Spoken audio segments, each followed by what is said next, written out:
Thank you very much for joining me this morning and inviting me and my crew to your office. This program is going to air in America, so we're speaking more to issues that affect people outside and also people who can help develop this country. Okay. What I wanted to find out is the reintroduction of the VAT, that's the value added tax. What is that? What is somebody who's visiting this country, should they worry about that? What is that? And why was it reintroduced? Well, VAT had to be reintroduced because there's been no argument against the validity of the tax itself. The arguments were based on issues like lack of proper education of the problems that the tax would impose on ordinary people, and also because of a misunderstanding of the way that the tax system works. It's a new system. But I don't think that many people are against the idea of streamlining the tax system. The whole purpose is to ensure that the tax system is as equitable and spread across the various levels of society, instead of the tax system being confined to a few people who work in government departments, who work in corporate institutions. And the ordinary system of sales tax would not extend the scope of taxation to a whole lot of people down there. With the idea of VAT is to ensure that there's greater equity in the tax system. Now, the reintroduction has been done because it's a good principle. I mean, it's happening everywhere. It has to happen in Ghana sometime or the other. Are the people educated now? Do you think that people understand what it is? Well, certainly. Because there's the fear that we're going to pay more for certain things. Have you done, is the government doing a good job? A greater momentum to the education campaign than previously. Okay. In the newspapers, on the radio, on the ground, everywhere. There's been a greater momentum. And I think a lot of thanks must go to the VAT Secretariat and the Ministry of Communication for the effort that they are making to explain the tax better to people. But certainly it has to be reintroduced because it's the only way out if you're going to maximize efforts at collecting revenue. Okay, we will move on from that. But one more question with that. Should somebody coming into this country worry about VAT? No, I don't think so. It's a very equitable system. It enables government to have access to much more revenue than it would have had under the old system. And I don't see why anybody should worry about VAT. Okay. The problem with VAT is that it is not fully understood by a lot of people. So those who ought not to charge VAT would want to rush to charge VAT when the tax system does not apply to them at all. Oh, that's interesting. How do you know who is not to charge VAT? Because you have to be licensed. Okay. So when you go in there, you have to check the license. That's what you're saying. You have to display the license so people see that you are entitled to collect VAT. And those who are entitled to collect VAT have been trained for the purpose. It is the ordinary person who is selling a bowl of kenke or a bowl of rice water in the street who maybe think that he or she also ought to put something on top of the price. But food is not included? No, food is not included at all. This is the problem. So it's a problem of education, really, than anything to do with the tax itself. Okay. Well, while we're on VAT, let's go to the economy. For some people, the economy is doing very, very well. There are a lot of investors here, some Ghanaians who have come home from abroad doing well, but mostly there are foreigners here also. How do we encourage our own people to invest? What are some of the advantages for people abroad to help this economy? Well, certainly it is true that we are consciously attracting foreign investment. Consciously attracting foreign investment because the sources of investment on the domestic scene are limited. Therefore, you need to go outside the domestic scene to attract investment. But such investment is not limited to foreigners. It is foreign in the sense that it is coming from outside the country. Right. But a Ghanaian who lives outside the country, who brings his or her money in is bringing in foreign investment. Right. I just want to follow up something before I lose it. You said consciously attracting, so you actually giving incentives, and I was reading the Free Zone Act, which is laid out some of the advantages that people should invest here, and it mentioned that virtually the labor force here in Ghana is virtually very, very inexpensive, and it actually states that it's around $1 per day. It's the minimum wage is around $1 per day, and as of today, the dollar was about 2,255 Ghana cedis.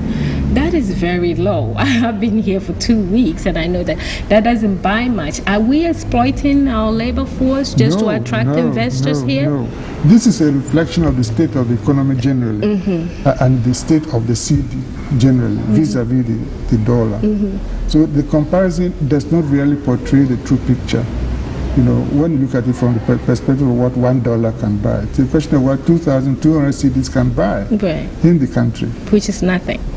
Well, it is not much. Not much, right. It is not much. Okay. But certainly that is the absolute minimum. Absolute minimum. That's the absolute minimum. Do we have a minimum wage in this country? Yes, you can't go below that. Okay. There's a minimum wage below which you're not supposed to go by law. Okay. So that is the minimum. A lot of people get much more than that minimum. Is the economy doing well? Well, the economy is not doing as well as could be expected for a number of reasons. And I think these are factors that we need to look at. When a country is doing a program of structural adjustment, there are certain issues which need to be clarified. Because structural adjustment is a very difficult program for a developing country like ours. And the negativity of that program ought to be fully appreciated so that remedial measures could be undertaken. And that is why we are happy to take part in the ongoing structural adjustment participatory review initiative, which will bring out some of the adverse effects of structural adjustment. Because if you don't do that, you will find that at the end of the day, your ordinary citizen does not feel a beneficial effect of the adjustment policy where he should or where she should. And that would be a pity, because structural adjustment is meant to improve the economic infrastructure, to enable you to grow at a much higher figure than you were doing. But if it doesn't, at the end of the day, then there's a problem which needs to be looked at. Okay.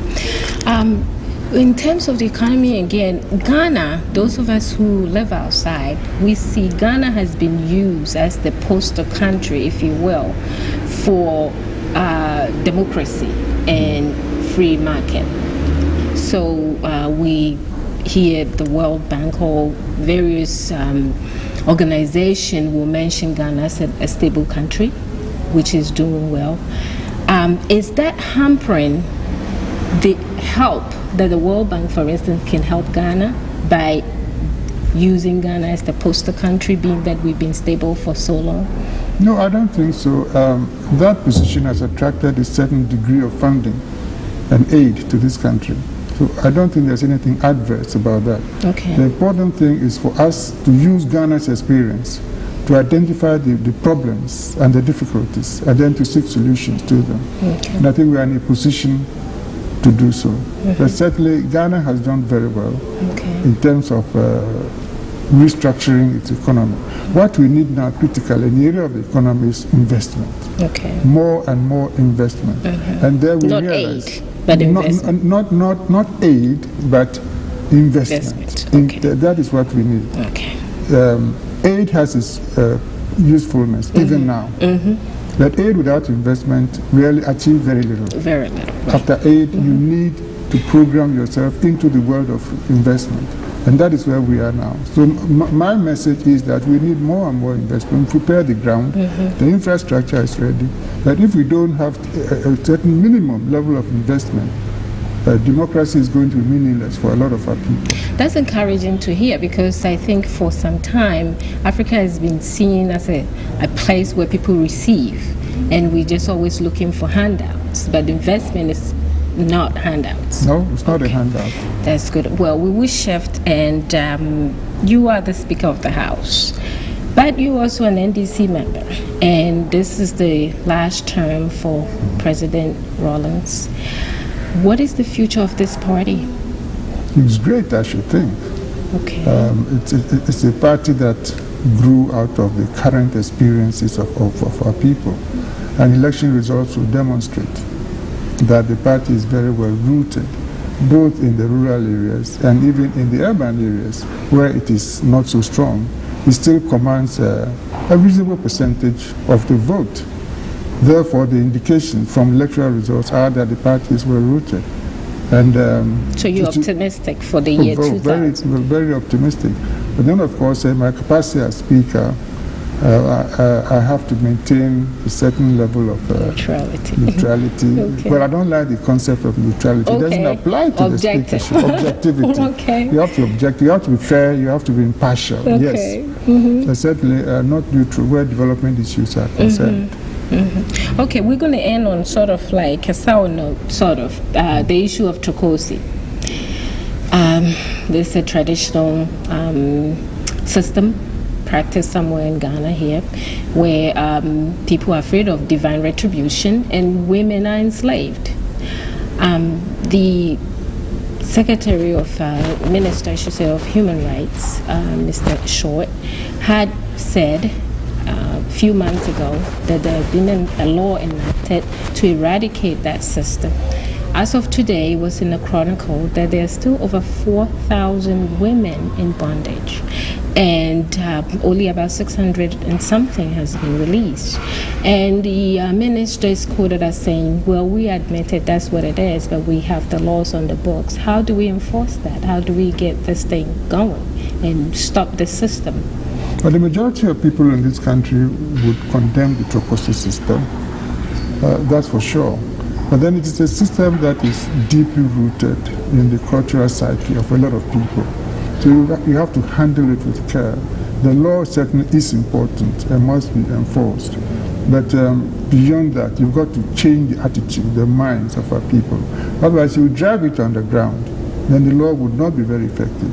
So side by side with the law, you need to have a public education program targeted at those people who believe in the system, rightly or wrongly, to ensure that they come to appreciate that in this modern world, this system should not be encouraged. Are we doing that now? I believe so, yes. Can we do more? The article in the Chronicle, and then various women's groups are dealing with the issue. Parliament has dealt with the issue, and Parliament will continue to draw attention to the issue. Okay. Well, on that note, I would like to thank you very much for giving me this time, and I will talk to you sometime later when I come back to Ghana. It's certainly been a pleasure talking with you, and I hope I see you again. Okay, thank you very much. And we have this plan too. Okay, I would like to thank you very much for spending this time with me. You were very gracious, and when I come back to Ghana, I'll see you again. Thank you. Certainly, it's been a pleasure, and I'm looking forward to seeing you again. Okay, thank you. Come back more often. I will. Thank you.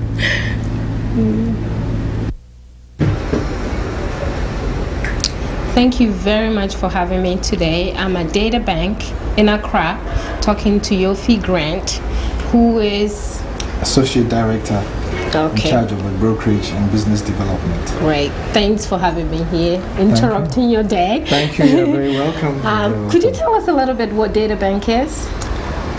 Databank is a wholly Ghanaian-owned company. It is actually an investment banking firm offering a broad range of financial services.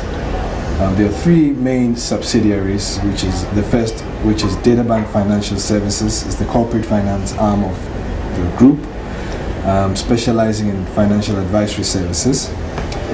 The second subsidiary is Databank Brokerage Limited, which is actually a securities trading company that is buying and selling shares and other instruments on the stock exchange and the open market. And the third is Databank Asset Management Limited, which we call DAMSEL. Now, it's an asset management company, an investment management company, also specializing in research. It's actually the only dedicated research institution that is financial and stock exchange research company in Ghana. Okay, that sounds good. It's about time, right? Well, yes, long overdue. Long overdue. How old is Databank? Databank is only 7 years. We are still a young company, still growing, but aggressively growing. How are you doing so far? How are we doing so far? Well, I guess we're doing good. We currently have about 70% of the secondary market in the stock exchange. Here in Ghana. Here in Ghana. That's been over the past 3 years, averaging 70%. We were also voted Brokerage House of the Year by Euromoney in July this year. Congratulations. And our chairman, Ken Oforiatta, was nominated as one of the 50 financial managers for the 21st century. Amen. And I know he traveled with the president to Japan. Yes, he did. Yes, he did. He's doing very well in actually selling the country in very many different forums. So, are you currently traded on a stock exchange? No, it's still a private company. We're actually very small. Total strength is 31, of which 16 are professionals. And we are very, very, very strong on the development side, product development, particularly with the asset management business. And we are actually going out to extend our expertise beyond Ghana. We are going to the West African sub-region, and from there we'll start looking south. In that regard, we currently are sponsoring or promoting the first indigenous fund to invest in the sub-region. It's a $30 million West African enterprise fund, and it's going to invest in equities, and was a minority of it, a small bit of it will invest in debt instruments in the sub-region. That means we'll be looking at Nigeria, we'll be looking at the regional stock exchange, Cote d'Ivoire, we'll be looking at Mali, we'll be looking at all the other countries in the West African sub-region. Okay. The main intention is that we will bring money to invest in the region, and we are targeting not only emerging market funds but actual high net worth individuals, African individuals who are outside their home regions, who can invest in their home regions. How would that go? Somebody watching the program here in New York right now wants to invest with Databank. How easy is that? How easy is that? Pick up a phone, call Databank. We're right on your tail. We'll not leave you. We'll not let you go. If whatever it is, we always have a product for you. Okay. The unfortunate thing is, I think that Ghana itself has been marketed on the whole as a very good country to invest in. Right. It's probably one of the attractive investment opportunities or options in Africa. And if you look at the sub-region, there's a lot of trouble around us. But Ghana has been stable politically. I think the environment is right for investment. But the information is not reaching where it should reach. Okay. Right. And it's good that you're doing this program. Okay. Really, because I know that you're giving us some exposure, and a lot of people have access to this market. Okay, so if anybody is sitting in America right now with a few dollars to invest, what are some of the investment opportunities here? I have seen on the internet something called Sika Nua or something. Sika card, right? Okay. The Sika card in itself. Sika card is different from Sika Nua, Sika Nua or something. Well, yes, they will be different. Okay, but moving a bit away from that, obviously the most transparent investment you can make is on the stock exchange. Right. Now, currently our stock exchange is still small, but offers very, very attractive opportunities for capital growth, as well as profit or income through dividends. Out of the 21 companies that are listed there, the majority of them have earnings growth way in excess of depreciation of the city. So you can imagine that you could have your values maintained, and they're also way ahead of inflation. Okay. The exchange has done very well. It did very, very well in 1994. 95 was really more like a turning tide, but since last year it's been on the climb, and this year it's done quite well.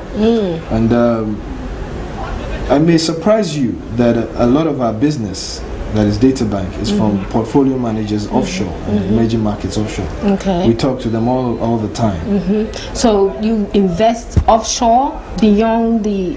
Well, we are not doing that yet, but we are investing in the Ghanaian market for emerging market funds in the UK, in the US, and all over. So what are some of the things you can recommend? Because I know that the Treasury Bills were doing very well, where there was about almost 40% return. You cannot get that anywhere. Yes, that's quite true. So The yield on the Treasury bill is 47.9%. You kidding? No kidding. It's a very attractive investment opportunity for anybody who's out there looking to make some money. That's also good, but I also think that for Ghanaians, particularly outside, who want to contribute to the growth of their country, the stock exchange has listed equities which, if you invest in, you are contributing to the growth of the company, and those are the ones that you should target. Like I said, investing in the stock exchange. People are very, first of all, Ghanaians are not investors. Right. We will sleep with our money. Right. Okay, putting it in a bank or whatever. We haven't actually grown to I'm looking for a good word to use here, but we are not investors. Let's put it that way. You will become investors. And for us to become one, we need some kind of assurances that the money is safe and the return is reasonable. Precisely. So how safe is the stock market? Very safe. Recently, you would have noticed, or if you've been in the news, you realize that stock exchanges all over the world are going down. Not the Ghana Stock Exchange. It's still small, so it's not susceptible to some of these influences. Apart from that, the indicators on our stock exchange are attractive. Like we have the price earnings ratio. The average price earnings ratio on our market is around 4, which is very low, making it extremely cheap. Okay. Right, and like I said, it's probably the most transparent way of investing because it's heavily regulated. Sometimes we like to think that it's over-regulated, but that's not true. It's very well regulated, and it keeps getting better. The environment keeps getting better for investment. Okay. So what would you tell somebody watching this program with about $1,000? You can start small, but you become big very soon. Okay. It's little drops of water that make a mighty ocean. And for us, who are your clientele, though? Are you more corporate? We have been more corporate than retail being the individual. But of course, we like to believe, or we not that we like to believe, we do have products for every pocket, no matter how small. We even have a pooled investment scheme, which we call the EPAC scheme, which for those that don't have the lump sum to invest, and you can put in maybe your 50,000 CDs or 20,000 CDs every month. Now, it's like a precursor to a mutual fund. Which will access a broad range of investments. And that's very well diversified too. Right, very well diversified for little drops of money. And apart from that, we are also developing a fixed income fund which we will list on the stock exchange, which would enable people outside to invest in treasury bills without directly buying treasury bills, but would also allow you to diversify in debt instruments. We did promote a 35 million shelf offering for the Apex Mortgage Finance Company in Ghana called HFC. It's a dollar-denominated bond, a $35 million dollar-denominated bond with a coupon of 7%. It's a 5-year bond, and that in itself, it's quite a good investment for those who want to keep their investment in dollars. That's good. That is listed on the stock exchange. It's traded on the stock exchange. So we have investments for every pocket. And we keep developing instruments which will meet a wide range of investment profiles. So if you're out there, hey, we are here for you. We will give you the necessary advice. We'll advise you. We'll give you what product we think is suited to you. And hopefully your fees are very reasonable. Definitely. We don't make money if you don't make money. Great. That's we are success driven. Okay. On that note, I would like to tell my audience I'm very sorry for the noise. I'm in Accra proper, the city itself, and they're building roads, so we're making some noise, so pardon us. It's a shame that you can't take your camera to go outside, but if I'm sure you've been going around, you realize there's construction everywhere. Right. Roads are being built everywhere. They're building, sky rising every square corner. We have had a tough time coping with the noise here because we have 4 high-rises built coming up around us. Oh, wow. But that should tell you something about Accra. Right. And it's happening, albeit slowly. But given the next 5 years, this would be the place to be. Amen. Okay, on that note, you have mentioned that if somebody needs to invest, no matter where you are, all you do is to pick up a phone. And then what happens? You give that person... Call Databank Brokerage or call Databank. Do you trade on the internet also? We have a website on the internet. We are actually making amendments to it to make it more accessible and to have online information. Right. But we are also on email. In fact, quite recently we've been getting a lot of requests on email. Okay. And it's they are and then they email can also address. write to Yes, you. you can write to us. Our email address is very simple. It's databank@africaonline.com.gh. Africa Online being one word, like American Online, Africa Online. So it's databank@africaonline.com.gh. Okay, because some people may think I'm using my long distance. You don't have toll-free here. I don't think so we can't give a toll-free number. Okay, I would like to thank you very much. Thank you very much for coming. You're very welcome. And we hope to see you. Yes, we'll do it again. Very soon. Thank you very much. Like I said, we are here to assist anybody who wants information. Our information base is free, although we are a dedicated research house. So if you want any information, be it on the economy or on any of the financial products, do not hesitate to call. Okay. We'll be there to assist you. Great. Well, thanks, Mr. Yofi Grant, for spending this time with me. And I will be showing Databank's number and address and email address on the screen at the end of the program. Thanks again. Thank you very much.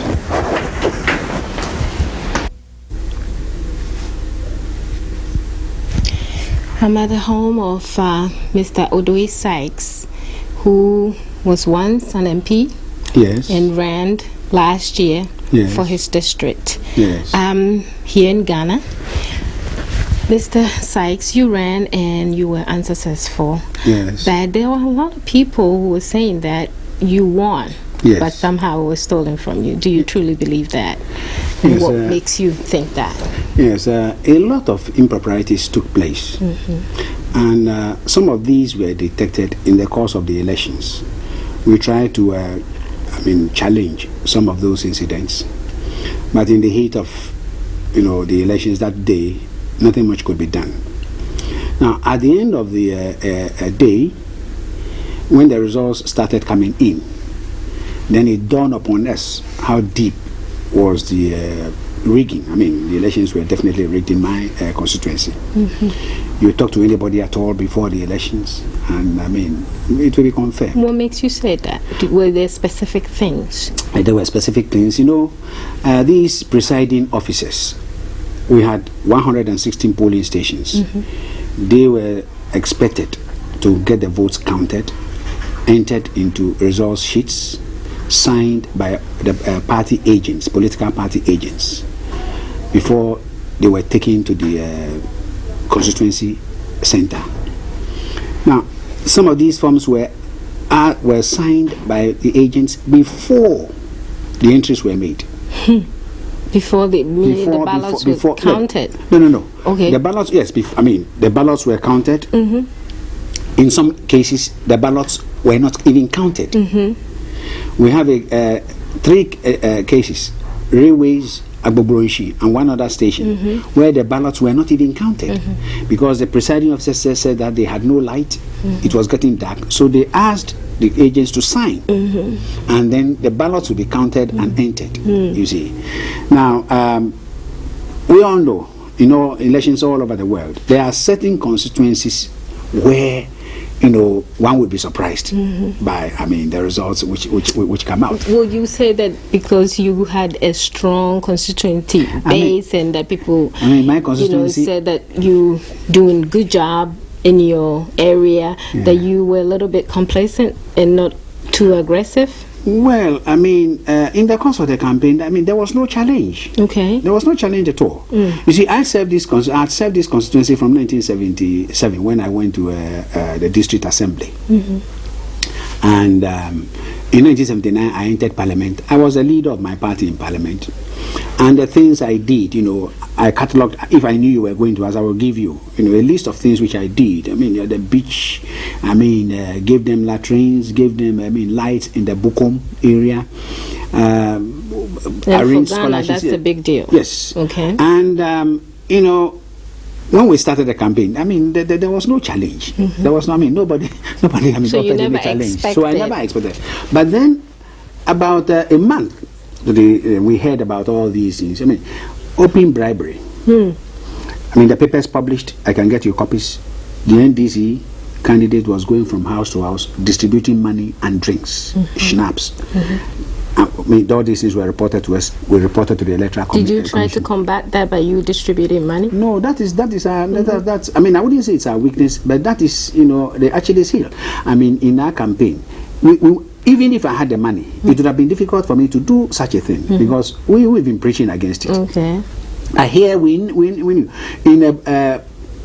an area called Kinkan where you have Bokom, you have Bese, you have Abola, you have Asri, and this went from house to house, giving households 300,000. I mean, those who Kenke in the sellers give them 300,000 cities, 2 bars of maize. Those who fry fish. What does that say about us? And I mean, us collectively, what does that say about Ghanaians, about voters, when money can influence our future? Because that's what this is all about. Well, I mean, the conclusion is for everybody to draw. And I mean, where you have an electorate which can be influenced by money or by gifts, by inducements, then you know that the level of political maturity is not as high as you have in play. I mean, did the MPP try educating these people? Well, I mean, we did. You advise them not to do so. But you see, the economic conditions in this country are such that the temptation becomes irresistible for some of them. I mean, we must say it. You see, you go to a rural area. My constituency, though, is in the capital, as a capital, is the capital of the Ghana. You go to areas where the people behave just as they behave in the rural areas. They will vote for the one who comes in and gives them presents. They will vote for that person. But fortunately, in Accra, you have a large section. Say in my constituency, you have about 40% who cannot be influenced one way or the other. I mean, they will vote according to them because these are workers, they are civil servants, And if you look at the pattern of voting, we have 3 big electoral wards, and the area where you have a large concentration of the illiterate population, the Gans, I mean, you talked about Bokum, there we lost, and we lost heavily. Unprecedented, you see. But I mean, when you shift from that is the coast, Bokom, and you come up now, we won in all the polling stations. Right. Excuse me. Sorry. Well, a lot of people were surprised, and you had mentioned that they gave money and did all those things, but still people expected you to win. What has that done to your political career? Are you going to stand again, or? Well, 1992, I was asked to stand. I said I wasn't going to do it. I wanted to give chance to a younger person. 1996, I mean, we had the same scenario. But my constituency is a very difficult constituency, and the young men are afraid, I mean, it's a lot of work there to be done. And I think my political stature there is such that, I mean, I have the greatest advantage in my party, to win that seat. Okay. So I was persuaded, to do it again in 1996. And because Odoi Sykes is synonymous to that. So you see, I don't know. Come the year 2000, I have to take into consideration my age. If I get somebody who can put up a fight, I'll support him. If not, I may be compelled to do it. You see, because as I say, our party. So this thing may not be over yet. No, it may not be over yet. I mean, I wish it would be over. And sincerely, if I can get a young man, I mean, to do this for my party, I would prefer that than me going to run again. Okay. But if we are not going to give any seat, unopposed to the NDC. So when the time comes and we don't get somebody to fight the seat, then of course I will have to do it. What would you do differently if you have to do it all over again? Well, I mean, this is a question which applies to the party as a whole. What shall we do differently in the whole country? We keep on educating. We intensify education.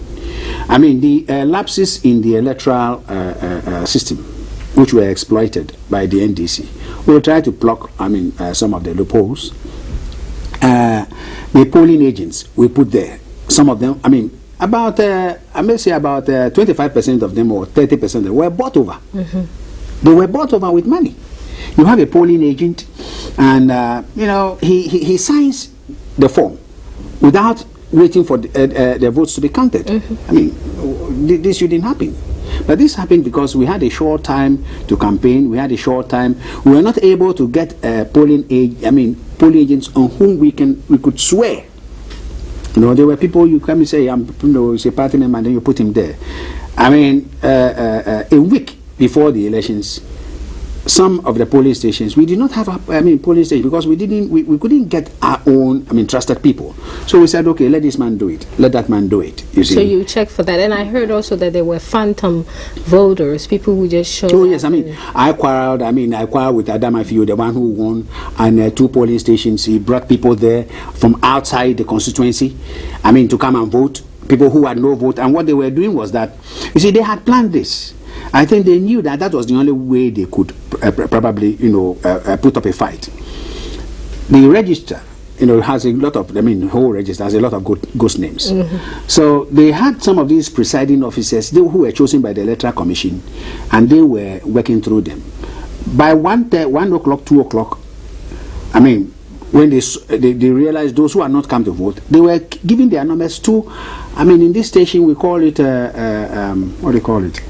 Yam market. A kiosk not far away. The NDC were there, and they were giving these numbers to them and getting people to come and vote. People who came, they couldn't mention